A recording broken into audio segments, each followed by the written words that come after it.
So hello everyone, welcome to this channel. তো generally সেই সমস্ত স্টুডেন্টসদেরই বোকা বানানো হয় যারা উইদাউট পড়াশোনা একটা ভালো কলেজ পেতে চায়, আর না হলে কম খরচা করে ভালো আরওআই পেতে চায়। এটা হচ্ছে সব থেকে বড় প্রবলেম। এই দু টাইপের যারা স্টুডেন্ট হয়, দুই ক্যাটাগরির যারা স্টুডেন্টস হয়, জেনারেলি তাদের সাথেই কিন্তু স্ক্যাম হয়। এটা প্রতি বছর হয় এবং আমি এত চেষ্টা করেও সেটা আটকাতে পারি না। হয়তো একটা ডিসেন্ট সংখ্যার স্টুডেন্টসদের সাবধান করে দিই, but still there are so many students যারা পুরো ডাব্লিউবিজি এর অ্যাডমিশন পেরোনোর পর লাস্টে গিয়ে পর রিগ্রেট করে যে হ্যাঁ দাদা, বেকার তোমার কথা শুনলাম না, আগে তোমার সাথে কন্ট্যাক্ট হলে ভালো হতো, বা দাদা এগুলো যদি আগে জানতাম তাহলে আমাদের আজকে এই সিচুয়েশন হতো না। তো এবারে দুটো ব্যাপার কি, দুটো ব্যাপার হচ্ছে ভালোভাবে বোঝার চেষ্টা করো। একটা হচ্ছে বিফোর ডাব্লিউবিজি এক্সাম অনেক স্টুডেন্টস আছে যারা আগে থেকে হয়তো সেরকম পড়াশোনা করেনি, যারা হয়তো পড়াশোনায় অভ্যস্ত নয়। সব থেকে বড় ব্যাপার যেটা, কারণ দেখো পড়াশোনায় খারাপ হওয়াটা একটা আলাদা ব্যাপার, পড়াশোনায় অভ্যাস না থাকাটা একটা আলাদা ব্যাপার। এবার তোমাদের মধ্যে প্রচুর স্টুডেন্টস এরকম আছে যারা হয়তো পড়াশোনাটা পছন্দ করো না, যারা হয়তো বাধ্য হয়ে পড়ো, যারা হয়তো এতদিন পড়াশোনা করনি। এবার তোমাদের কি হিসেবে বোকা বানানো যায়? তোমাদেরকে লোভ দেখানো হবে যে আচ্ছা তোমার টার্গেট কি যাদবপুর ইউনিভার্সিটি, তাহলে এটা তোমার পসিবল যদি আমাদের এই মক টেস্টটা তোমরা জয়েন করো,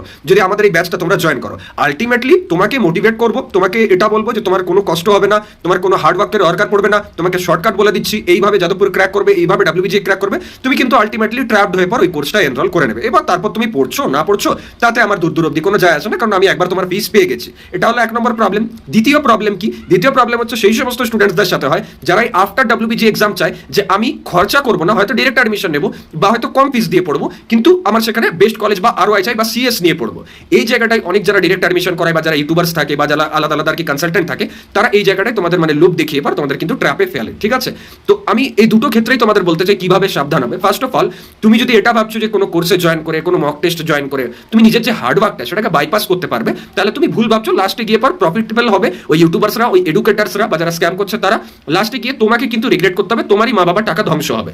এখানে কি করবে তুমি? তাহলে তুমি কি করো না যে সারাদিনের যে আলটিমেট পড়াশোনাটা, খাতা পেন নিয়ে যে ওই পড়াটা বলে বা যে লেকচার দেখা ঘন্টার পর ঘন্টা, ইউটিউবে কিন্তু সব ফ্রিতে অ্যাভেলেবেল, কিন্তু তুমি ধৈর্য করে পর আধ ঘন্টা বসতে পারবে না। অথচ তুমি এখানে বলছো এই ব্যাচ জয়েন করবো, ওই মক টেস্ট জয়েন করবো। আলটিমেটলি যেটা দরকার সেটা তো করতে হবে। শরীর ভালো রাখার জন্য জল খেতে হবে, যেটা বেসিক আগে ঘরে আছে, ভাত ডাল আলু সেদ্ধ, সেটা আগে খাও, জল খাও আগে। ওটা না খেয়ে বলছো আমি অ্যাভোকাডো খাবো বা আমি আর কি এই সিড খাবো, তো সেটা তো হয় না। Try to understand. তো এখানে কি করবে, আগে ওই যে হার্ডকোর পড়াশোনাটা হয় সেটাতে মন দাও। ঠিক আছে?